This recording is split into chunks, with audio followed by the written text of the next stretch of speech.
whenever you're ready. Okay.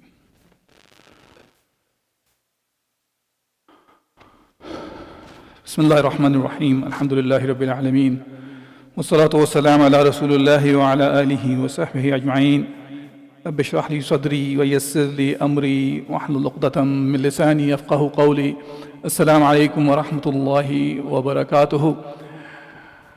Inshallah, in today's talk, we'll continue our talk about the life of Uthman bin Affan, radiyallahu an, which we started last week. Last week's talk, we talked about his early life, the family, and how he entered into fold of Islam.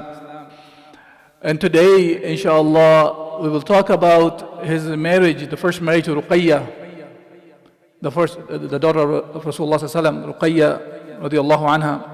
Not his first marriage, but after Islam, when Abu Lahab's sons, who divorced two daughters of Rasulullah sallallahu alaihi wasallam, Ruqayya and Kulthum.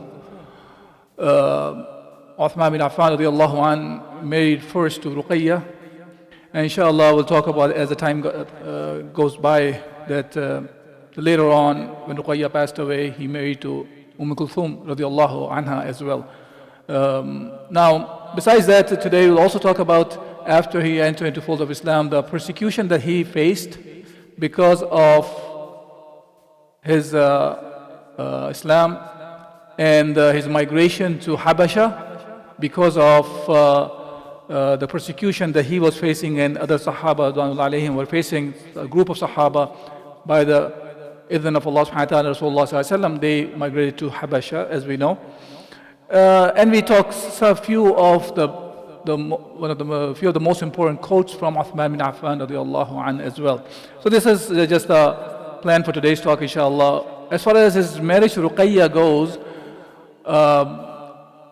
the way it happened was when the atrocities or the persecutions of Sahaba and Rasulullah sallallahu alaihi wasallam, especially of Rasulullah sallallahu alaihi wasallam, was increased, and Allah Azza wa Jalla revealed the ayat of Surah Al-Masad, Tabbat Yada Abi Lahab, and the rest of the surah, in which Abu Lahab and his wife was condemned by Allah Azza wa Jal.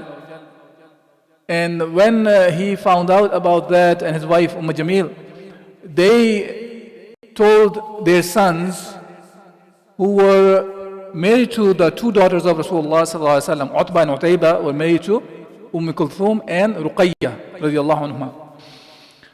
And they told them to divorce both the daughters. The marriages were not consummated, but rather more of the aqad nikah was done.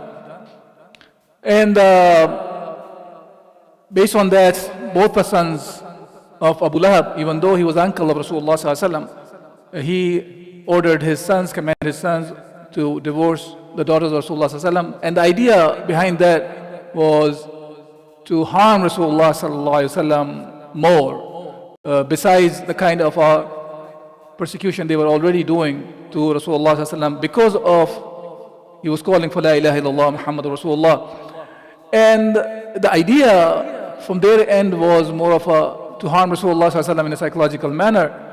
Rather, it was a loss of their own family, because both the daughters were married later on, for first Ruqayya and later on Kulthum, to one of the greatest Sahaba of Rasulullah sallallahu alaihi wasallam, Uthman bin Affan, one of the Khulafa Rashidin, one of the 10 who were guaranteed Jannah in this dunya by Rasulullah sallallahu alaihi wasallam. So when Uthman found out about the divorce of Ruqayya, he hastened to Rasulullah sallallahu alaihi wasallam and proposed Ruqayya's hand, and Rasulullah sallallahu alaihi wasallam, of course, accepted his proposal.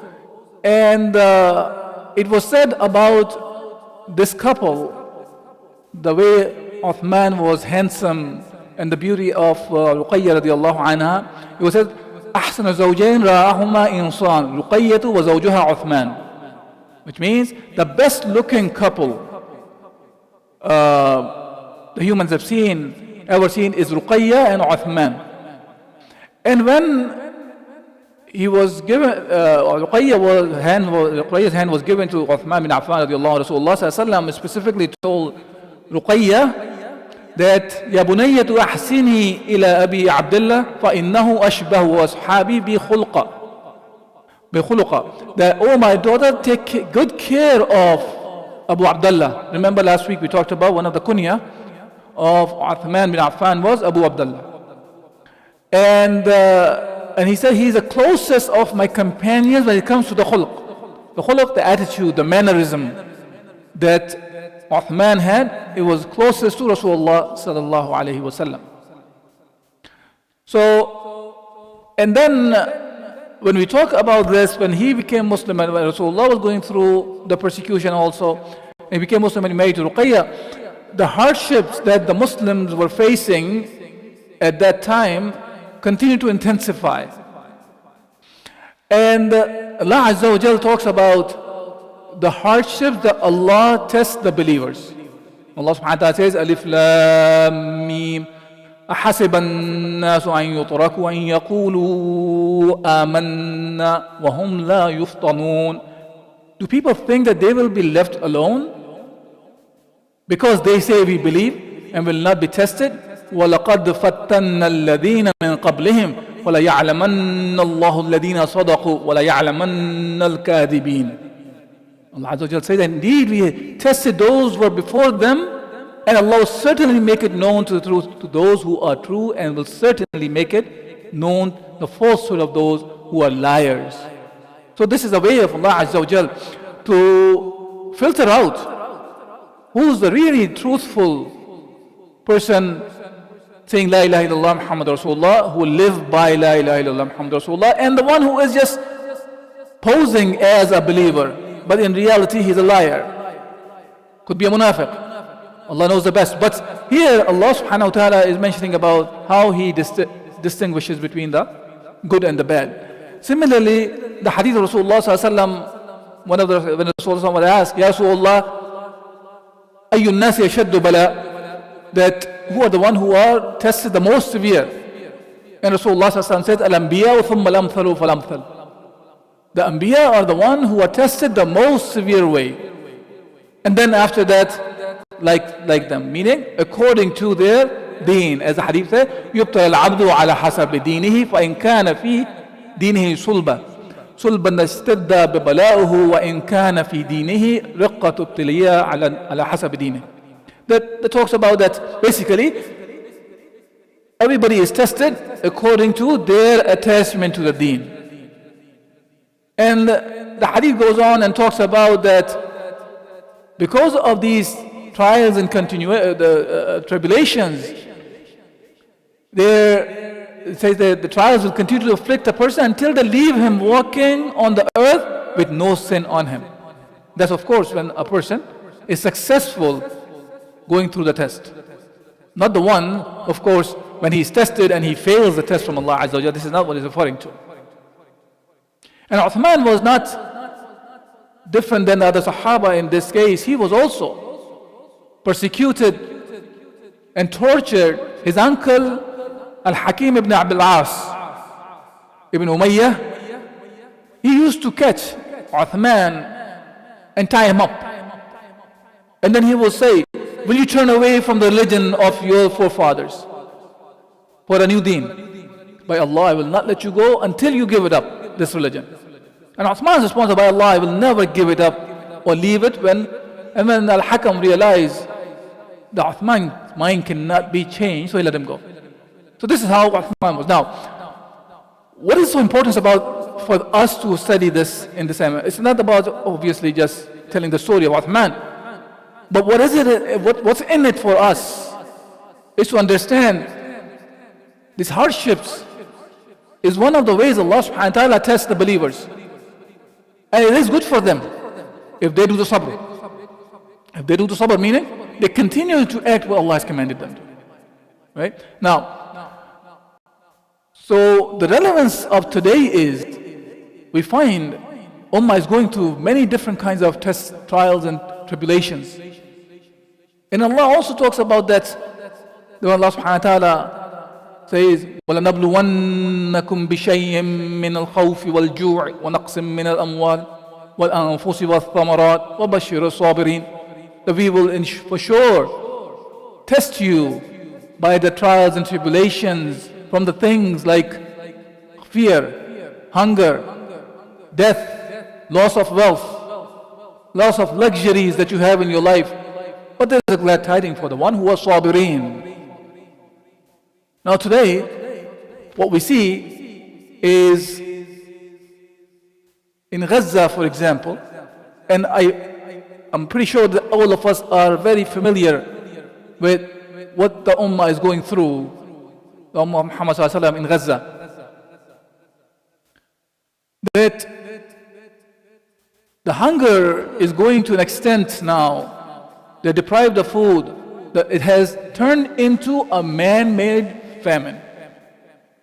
A starvation that's been said by the ones who are specialists in these kind of fields, that even if the food is provided, this cannot be reversed, the impact of the starvation. And pictures and videos are out there, I'm not going to go into detail. But the point I really want to talk about is, do the ones who have the power and authority, do they even feel this pain, what the Ummah is going through? And about this, Umar al-Khattab radiallahu anhu says, كيف يعنيني شأن الرعية إذا لم يمسني ما مساهم.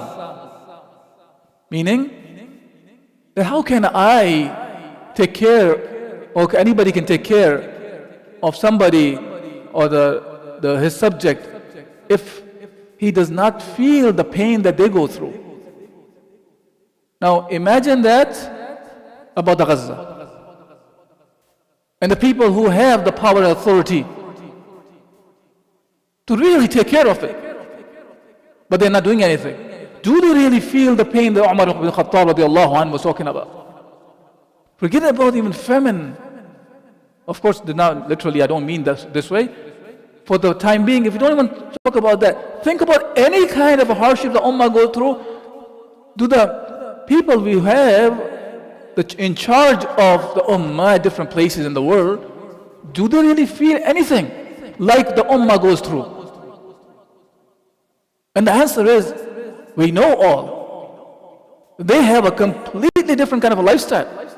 They're completely disconnected from what the Ummah goes through, a regular person goes through. And it's not only for Muslims, all around the world. Hence, we see all sorts of the shortcomings from their end. If they can't even feel it, how are they going to fix it? So I'm not giving them a udhr, I'm not giving them some sort of excuse for that. If they have taken the task, it's on their neck. So Uthman bin Affan radiallahu anhu was also the one who went through these hardships. Hardships is not a problem. Allah tests to bring the people closer to Him. But the thing is, it's very easy today for us to talk about Uthman bin Affan, talk about the Sahaba, like for example, Yasir wa Sumayya, who were martyred in the Meccan era, or any of the difficult time that we can think of. It's very easy to go back about the historical times and say, Subhanallah, our heroes, look what they have done. But the point is, we are going through the historical times today. Right? These are historical times. What is our stance? Is our stance this? That if I open my mouth, some harm is going to come to me, hence I'm not going to talk about this. Or the actions Allah Azza wa Jal wants from us, if we undertake, whichever way it is, whatever Allah has commanded, whoever has the capability of doing the actions, the ones who have the authority Allah has given them, bestowed upon them, they will be asked according to their capabilities. The one who are given the member or given a place where they can speak to the people, they're accountable for that, what they're spoken about. And so on and so forth. So it's not that we only make dua. Dua is something you always make. There's more than that. So we see that Uthman bin Affan and the Sahaba, when they were going through the hardships, Allah subhanahu wa ta'ala allowed them to migrate at that time. As Allah subhanahu wa ta'ala said, وَالَّذِينَ هَاجِرُوا فِي اللَّهِ مِن بَعْدِ مَا ظُلِمُوا لَنُبَوِّئَنَّهُمْ فِي الدُّنْيَا حَسَنَةً وَلَأَجْرُ الْآخِرَةِ أَكْبَرُ لَوْ كَانُوا يَعْلَمُونَ. Allah subhanahu wa ta'ala said, and as for those who migrated for the cause of Allah, after suffering and oppression, we will certainly give them goodly residence in the world, in this world, but indeed the reward of hereafter will be greater if they know. Now, this is a permission from Allah subhanahu wa ta'ala. In the cases of the difficulties, it's allowed for them to migrate. And Ibn Abbas, radiallahu anh, he said, this refers to Ja'far bin Abi Talib and those who went with him to Habasha. It is an allowance for them to migrate. Now, when the migration was happening, some of the Sahaba who had the mounts of the rise, they went on there, some of them walked towards the Red Sea, and they were able to catch up with two of the ships that were going towards the Habasha. And Uthman bin Ma'dun, radiallahu anh, he was the Amir of the Sahaba to migrate from Mecca to Habasha. Now, Uthman bin Affan, radiallahu anh, he had this one of the things that some Sahaba, not all Sahaba had, which is he was able to do two migrations, one to the Habasha and the other to Medina. So he did both the migrations. So he was one of those people along with his wife Ruqayya, radiallahu anhuma, the one who migrated from Mecca to Habasha. Now, when they migrated, one of the things to remember is when he migrated to Habasha, it was to avoid the persecution that some of the Muslims were facing. And it's for the preservance of the deen.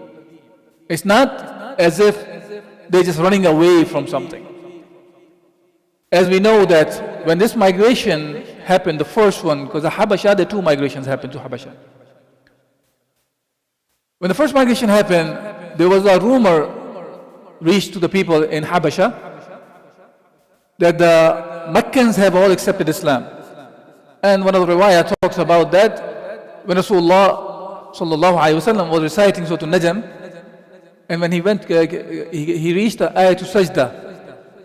Along with the believers, the kuffar, by just listening and mesmerized by the verses of the Quran, they prostrated as well. And that created some rumor that as if the Meccans have accepted Islam, so the people from Habasha, they start migrating back. So some of them, on the way they found out, returned back.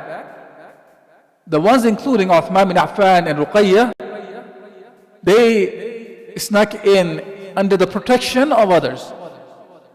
So if you recall, we talked about that, the way the tribal societies worked at that time. If one tribe gives the protection to the other, now it doesn't really matter to them. He's a Muslim or non-Muslim, they will give the protection and the whole tribe will be engaged in giving the protection. Even the one person has given the protection from the tribe. So Uthman and Ruqayya, they entered in the protection of some of the leaders of the tribes, and hence he was able to continue to live in Mecca. So Uthman, he was one of the earliest Muslims who continued to be along with Rasulullah sallallahu alaihi wasallam, like rest of the Khulafa Rashidin, by the way. Abu Bakr, Uthman, Umar and Ali, all four of them stayed very close to Rasulullah, even though Umar entered into fold of Islam about 5-6 years after the advent of Islam. But once he became a Muslim, he was very close to Rasulullah sallallahu alaihi wasallam. Uthman, in general, did not miss any major event in Islam. We will talk about, by the way, Badr and what happened in Uhud as well. when we will be discussing the life of Uthman in regards to that, because there are few misunderstandings that exist in the minds of few. They are intentionally being created. They're not really a misunderstanding if we look at it properly. And about Uthman's life, another part to be clear about is Uthman's life. Islam spread quite a lot in his time as well, when he was the Khalifa in his era. And that inshallah will be clarified as well as the time goes. But unfortunately people continue to talk about the time of the fitna. And it kind of overshadows so many other things that happen as well. Now, Uthman bin Affan radiallahu anh, when he migrated to the Habasha, him and his wife and the Muslims along him, they took huge risk. And that risk, unlike today's time, what we find is the ones who have the leaderships, they themselves and their families are always protected from any kind of a harm.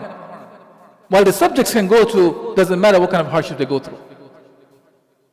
Many of us probably are aware of a flood that is going on in Pakistan. Even the ones who are rulers, if you listen to the way they talk, you really see that disconnect. The disconnect that they have, the one I was talking about, when Umar said, كَيْفَ يَعْنِينِ شَانُ رَعِيَّتِي إِذَا لَمْ يَمَسَّنِي مَا مَسَّاهُمْ. How can someone take care of their subject if they don't feel the hardships that the people under them go through? So you can really feel it, that those people have no clue the way the Ummah is suffering because of the flood even there, or even Gaza, or even Kashmir, or the Sham, or Yemen, or on and on and on and on, or even any part of the world, Muslim, non-Muslim alike. So in the history of Islam, what we see, whether it's with Uthman here or later on when Uthman became the leader, it's not that he was trying to prevent his family. We find that his own brother from the Rida, his name was Abdullah bin Sa'ad ibn Abi Sarah al-Qurashi. He was the Fatih of Afriqiya, and also he is the one who was leading the army, the one who was going towards the Misr, which is the Egypt.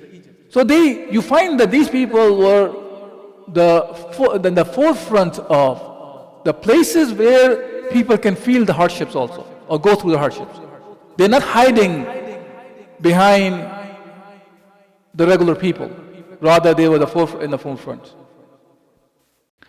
So when Uthman bin Affan radiallahu anhu, when he migrated, Rasulullah sallallahu alayhi wa sallam, he said about Uthman and Ruqayya, he said, Sahibahuma Allah, that may Allah accompany them, protect them.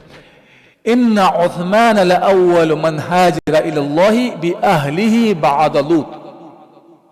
Uthman was the first one with his family who migrated for the sake of Allah subhanahu wa ta'ala after Lut alayhi salam. So that's another greatness of Uthman bin Affan radiallahu anhu. Now Uthman, since he stayed with Rasulullah sallallahu alaihi wasallam all the time, another important thing about Uthman was he memorized the Quran under Rasulullah sallallahu alaihi wasallam, and he recited back to Rasulullah sallallahu alaihi wasallam. You know, in Huffaz nowadays, when they do the hifz, they always talk about the whole chain that goes back to Rasulullah sallallahu alaihi wasallam. Uthman bin Affan is one of the Sahaba who have reported by the hifz, by the memorization of the Quran to the next generations. And he was the reciter of the Quran, and the ones who were taught by Uthman include Abdullah bin Mas'ud and Abdullah bin Rasulullah taught the Quran to Uthman bin Affan and Abdullah bin Mas'ud, for example. And among them, among the students of Uthman, included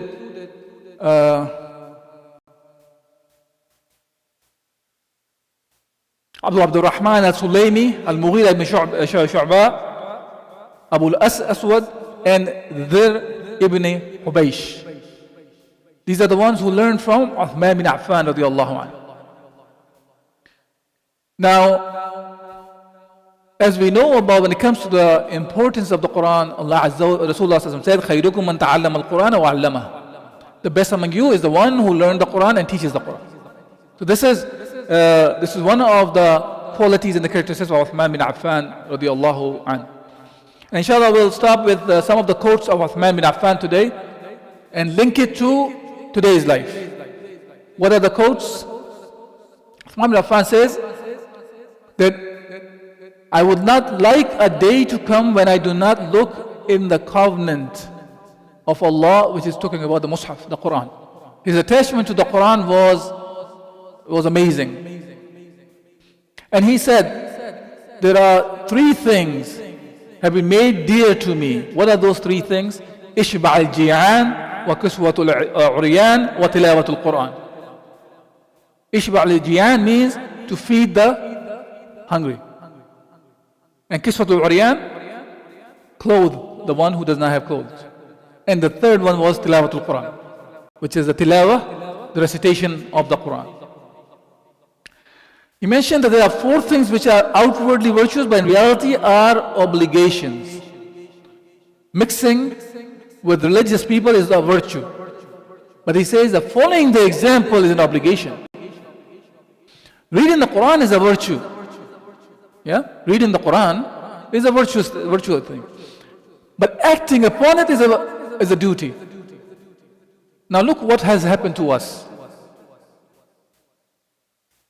We can find the best reciters nowadays who can beautify the voice in the best tajweed, the best makharij.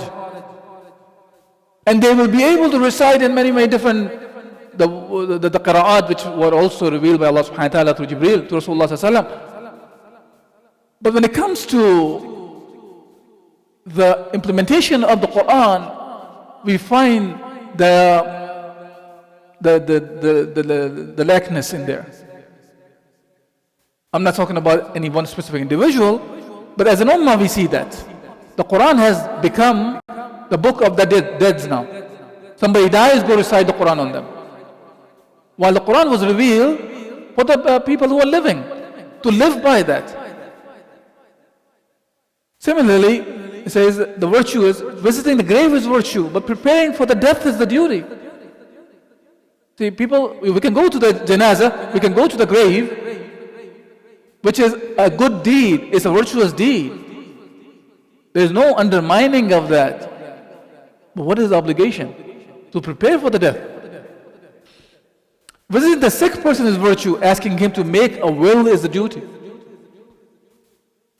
And then there are many of the good things I mentioned, but I'll just stick with the last of his quote, and inshallah we'll wrap it up. But last quote had 10 things he mentioned. He said 10 things are the greatest waste of time.